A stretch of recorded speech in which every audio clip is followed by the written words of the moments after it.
देश के रक्षा मंत्री श्रीमान राजनाथ सिंह जी, हिमाचल प्रदेश के मुख्यमंत्री श्री जयराम ठाकुर जी,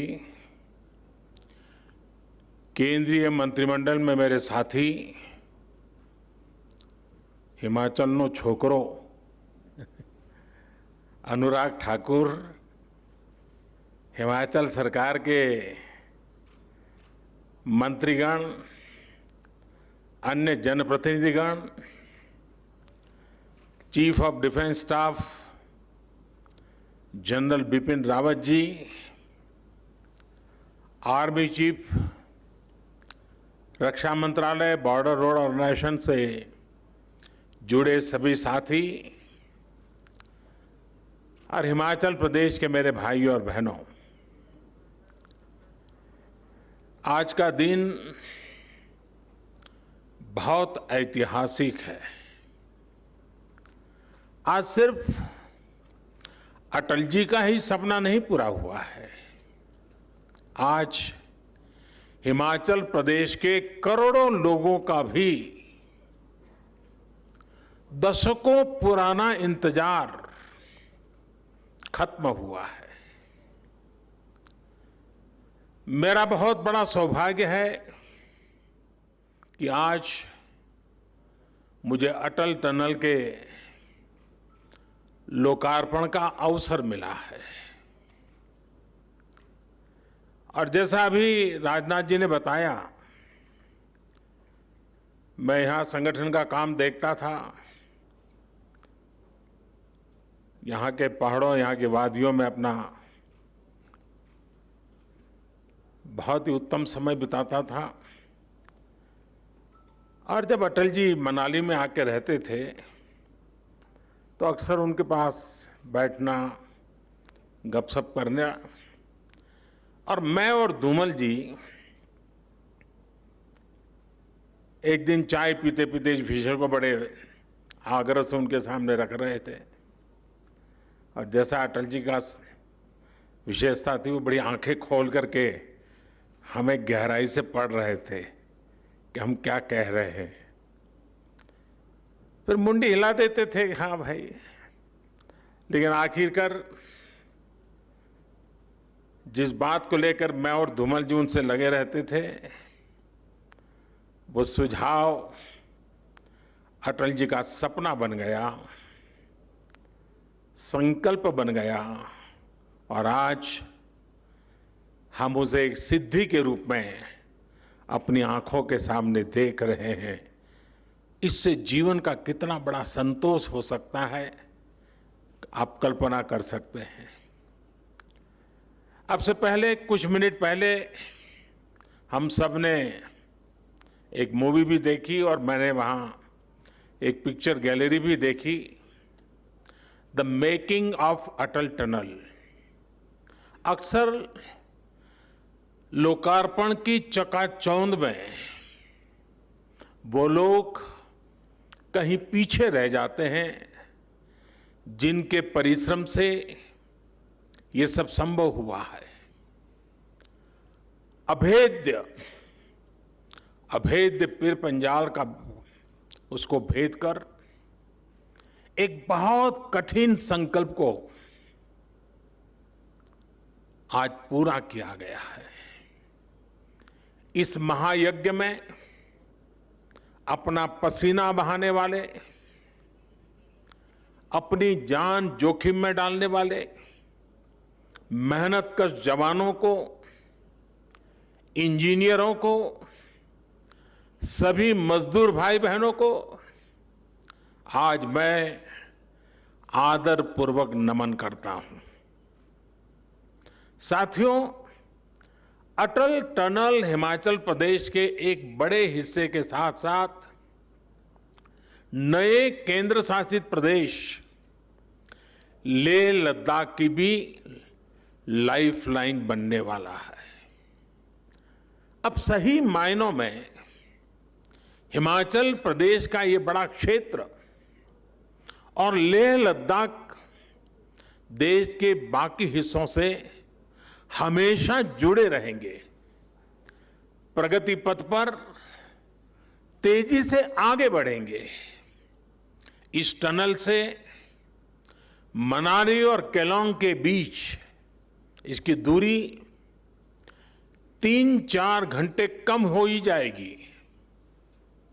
पहाड़ के मेरे भाई बहन समझ सकते हैं कि पहाड़ पर 3-4 घंटे की दूरी कम होने का मतलब क्या होता है। साथियों, लेह लद्दाख के किसानों, बागवानों, युवाओं के लिए भी अब देश की राजधानी दिल्ली और दूसरे बाजार तक उनकी पहुंच आसान हो जाएगी। उनका जोखिम भी कम हो जाएगा। यही नहीं, ये टनल देवधरा हिमाचल और बुद्ध परंपरा के उस जुड़ाव को भी सशक्त करने वाली है जो भारत से निकलकर आज पूरी दुनिया को नई राह, नई रोशनी दिखा रही है। इसके लिए हिमाचल और लेह लद्दाख के सभी साथियों को बहुत बहुत बधाई। साथियों, अटल टनल भारत के बॉर्डर इंफ्रास्ट्रक्चर को भी नई ताकत देने वाली है। ये विश्व स्तरीय बॉर्डर कनेक्टिविटी का जीता जागता प्रमाण है।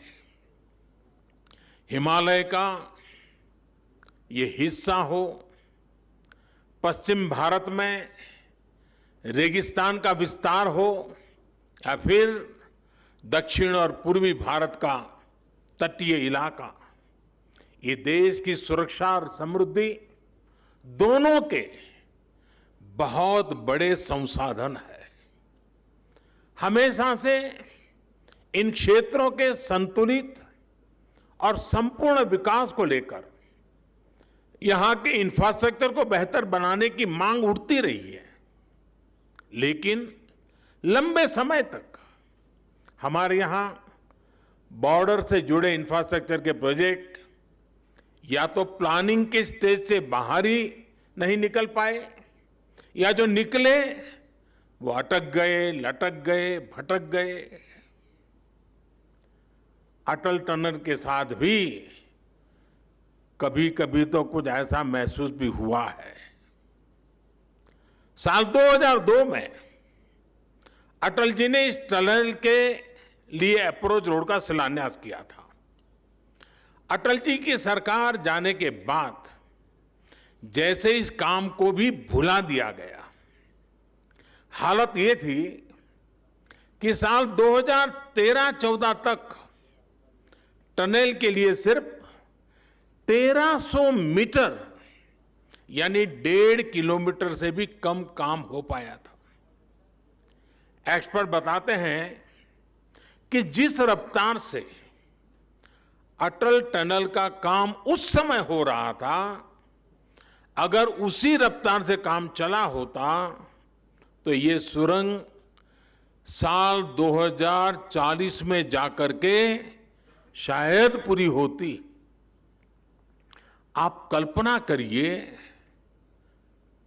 आपकी आज जो उम्र है उसमें 20 वर्ष और जोड़ लीजिए, तब जाकर लोगों के जीवन में ये दिवस आता, उनका सपना पूरा होता।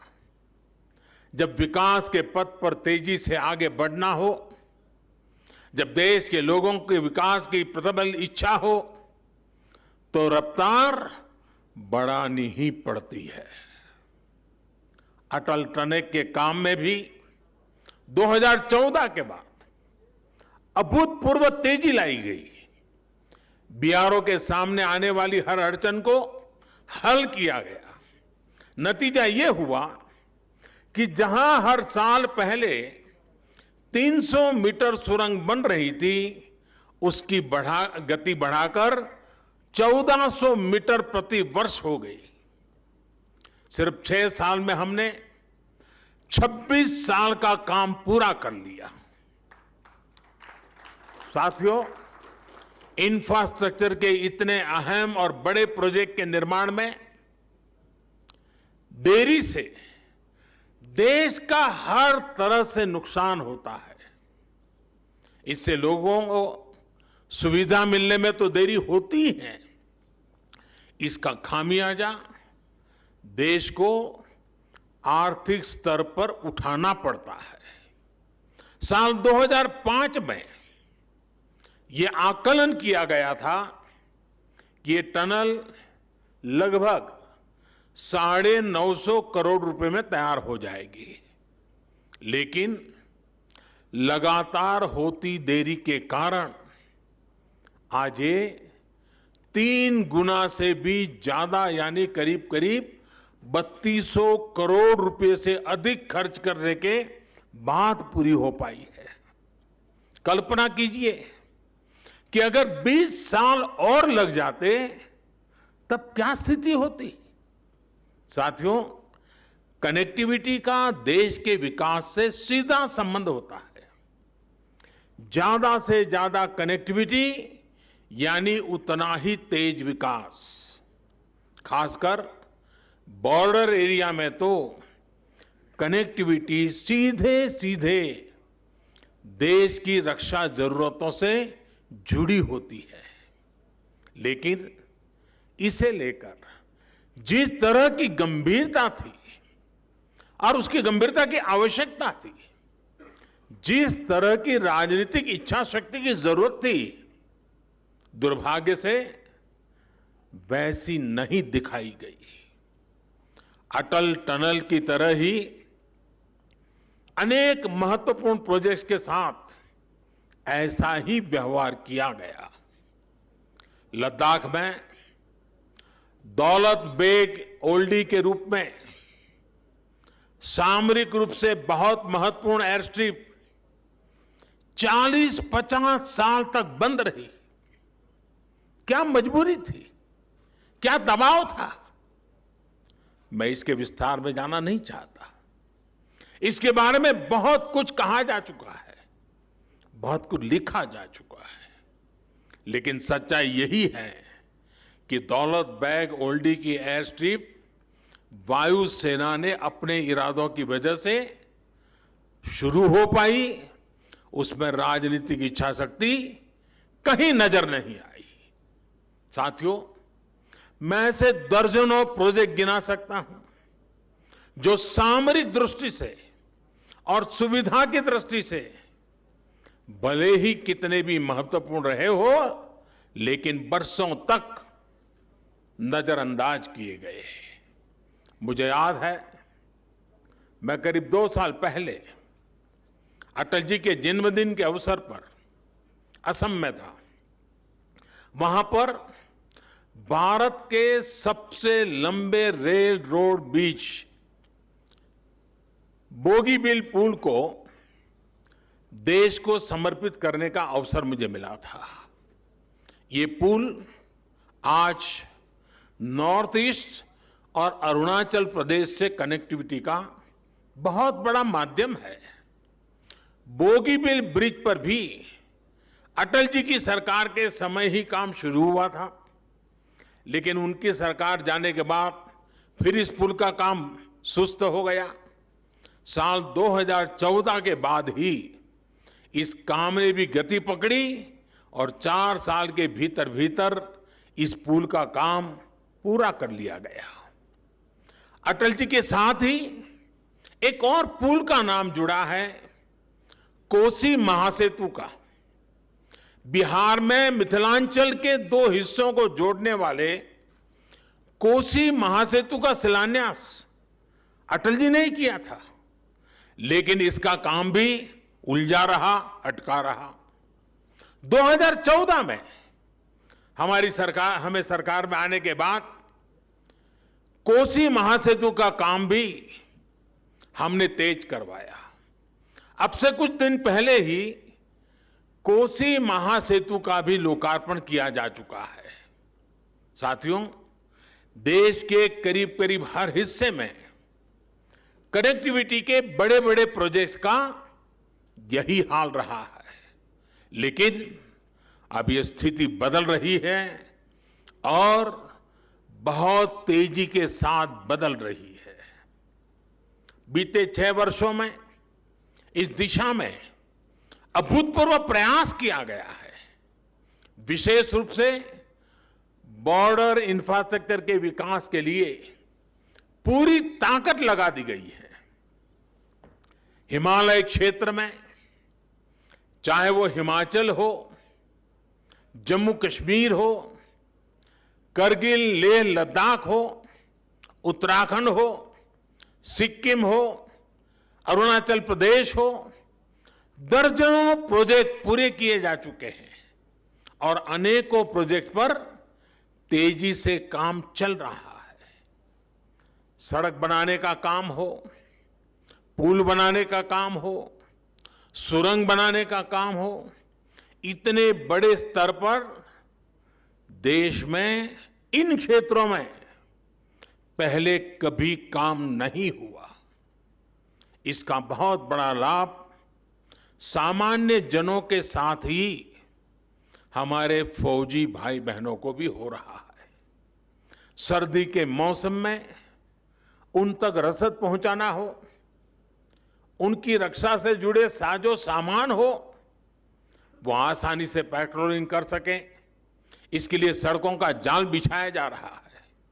साथियों, देश की रक्षा जरूरतों, देश की रक्षा करने वालों की जरूरतों का ध्यान रखना, उनके हितों का ध्यान रखना हमारी सरकार की सर्वोच्च प्राथमिकता में से एक है।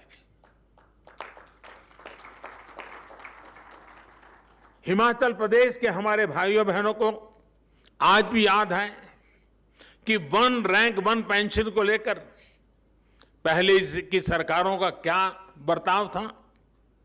4 दशकों तक हमारे पूर्व फौजी भाइयों को सिर्फ वायदे ही किए गए, कागजों में सिर्फ 500 करोड़ रुपए दिखाकर ये लोग कहते थे कि 1 रैंक 1 पेंशन लागू करेंगे, लेकिन किया फिर भी नहीं।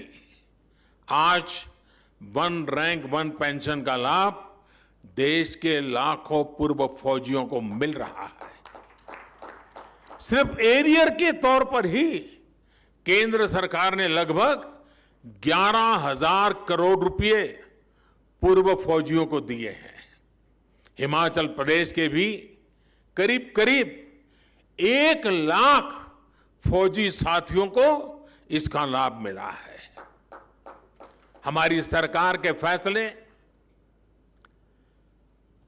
साक्षी हैं कि हमने जो फैसले किए वो हम लागू करके दिखाते हैं। देश हित से बड़ा, देश की रक्षा से बड़ा हमारे लिए और कुछ नहीं है। लेकिन देश ने लंबे समय तक वो दौर भी देखा है जब देश की रक्षा हितों के साथ समझौता किया गया। देश की वायुसेना आधुनिक फाइटर प्लेन मांगती रही। वो लोग फाइल पे फाइल, फाइल पे फाइल, कभी फाइल खोलते थे, कभी फाइल से खेलते थे। गोला बारूद हो, आधुनिक राइफलें हो, बुलेट प्रूफ जैकेट्स हो, कड़ाके की ठंड में काम आने वाले उपकरण और अन्य सामान हो, सब कुछ ताक पर रख दिया गया था। एक समय था जब हमारी ऑर्डिनेंस फैक्ट्रियों की ताकत अच्छों के होश उड़ा देती थी, लेकिन देश की ऑर्डिनेंस फैक्ट्रियों को अपने हाल पर छोड़ दिया गया। देश में स्वदेशी लड़ाकू विमानों, हेलीकॉप्टरों के लिए HAL जैसी विश्व स्तरीय संस्था बनाई गई, लेकिन उसे भी मजबूत करने पर उतना ध्यान नहीं दिया गया। बरसों तक सत्ता में बैठे लोगों के स्वार्थ ने हमारी सैन्य क्षमताओं को मजबूत होने से रोका है, उसका नुकसान किया है। जिस तेजस लड़ाकू विमान पर आज देश को गर्व है, उसे भी इन लोगों ने डिब्बे में बंद करने की तैयारी कर ली थी। ये थी इन लोगों की सच्चाई, ये है इन लोगों की सच्चाई। साथियों, अब आज देश में ये स्थिति बदल रही है। देश में ही आधुनिक अस्त्र शस्त्र बने, मेक इन इंडिया हथियार बने, इसके लिए बड़े रिफॉर्म्स किए गए हैं। लंबे इंतजार के बाद चीफ ऑफ डिफेंस स्टाफ की व्यवस्था अब हमारे सिस्टम का हिस्सा है। इससे देश की सेनाओं की आवश्यकताओं के अनुसार प्रोक्योरमेंट और प्रोडक्शन दोनों में बेहतर समन्वय स्थापित हुआ है। अब अनेक ऐसे साजो सामान हैं जिनको विदेश से मांगने पर प्रतिबंध लगा दिया गया है। वो सामान अब सिर्फ भारत के उद्योगों से ही खरीदना जरूरी कर दिया गया है। साथियों, भारत में डिफेंस इंडस्ट्री में विदेशी निवेश और विदेशी तकनीक आ सके, इसके लिए अब भारतीय संस्थानों को अनेक प्रकार के प्रोत्साहन दिए जा रहे हैं। जैसे जैसे भारत की वैश्विक भूमिका बदल रही है, हमें उसी तेजी से, उसी रफ्तार से अपने इंफ्रास्ट्रक्चर को, अपने आर्थिक और सामरिक सामर्थ्य को भी बढ़ाना है। आत्मनिर्भर भारत का आत्मविश्वास आज जनमानस की सोच का हिस्सा बन चुका है। अटल टनल इसी आत्मविश्वास का प्रतीक है। एक बार फिर मैं आप सभी को, हिमाचल प्रदेश को और लेह लद्दाख के लाखों साथियों को बहुत बहुत बधाई और बहुत बहुत शुभकामनाएं देता हूं।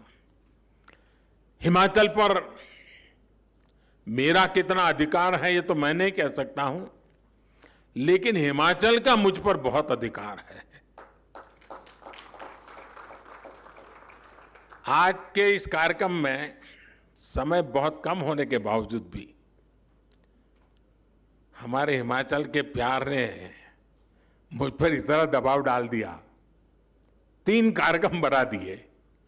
इसके बाद मुझे और 2 कार्यक्रम में बहुत ही कम समय में बोलना है और इसलिए मैं यहां विस्तार से न बोलते हुए कुछ बातें 2 और कार्यक्रम में भी बोलने वाला हूं। लेकिन कुछ सुझाव मैं यहां जरूर देना चाहता हूं। मेरे सुझाव भारत सरकार के रक्षा मंत्रालय के लिए भी हैं, भारत सरकार के शिक्षा मंत्रालय के लिए भी है और बीआरओ के लिए स्पेशली भी है। एक, ये टनल का काम अपने आप में इंजीनियरिंग की दृष्टि से, वर्क कल्चर की दृष्टि से यूनिक है। पिछले इतने वर्षों में, जब से इसका डिजाइनिंग का काम शुरू हुआ, कागज पे लिखना शुरू हुआ, तब से लेकर कब तक अब 1000-1500 लोग ऐसे छांटे,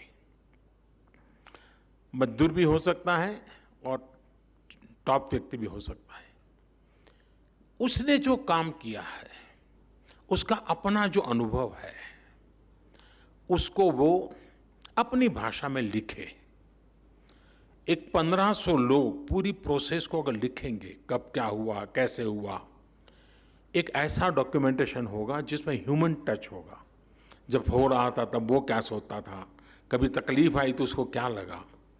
एक अच्छा डॉक्यूमेंटेशन, मैं एकेडमिक डॉक्यूमेंटेशन नहीं कह रहा हूँ, ये वो डॉक्यूमेंटेशन है जिसमें ह्यूमन टच है।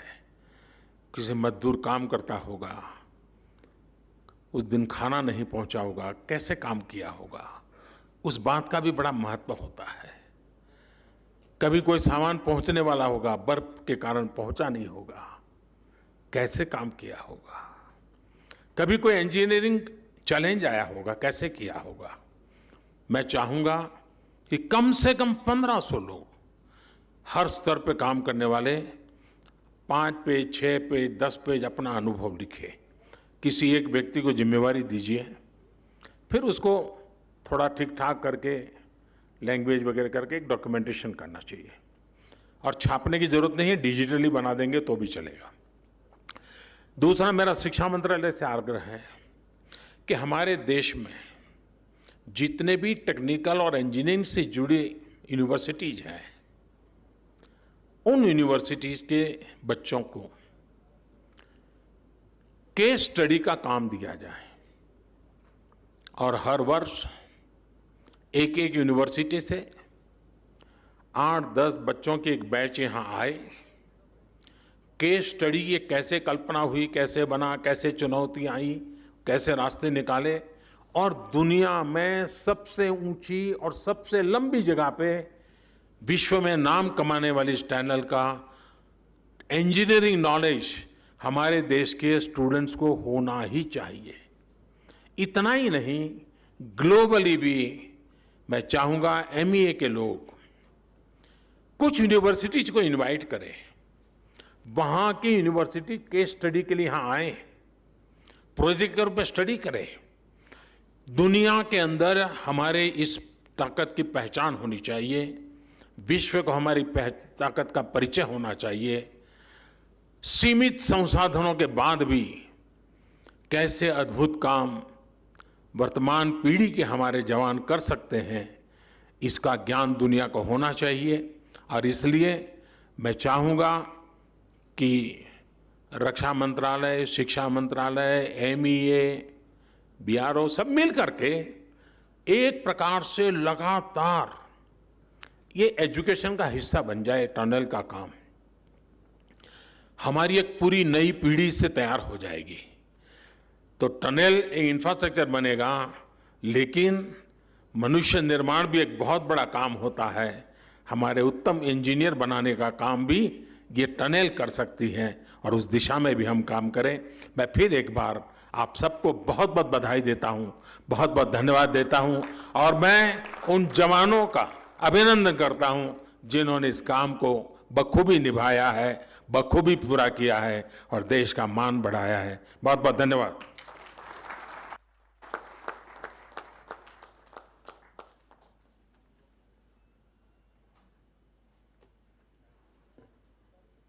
अब मैं माननीय प्रधानमंत्री जी से अनुरोध करता हूं कि वह हिमाचल सरकार द्वारा निर्धारित स्टैंड की तरफ प्रस्थान करें, जहां हिमाचल टूरिज्म की तरफ से एक ब्रीफ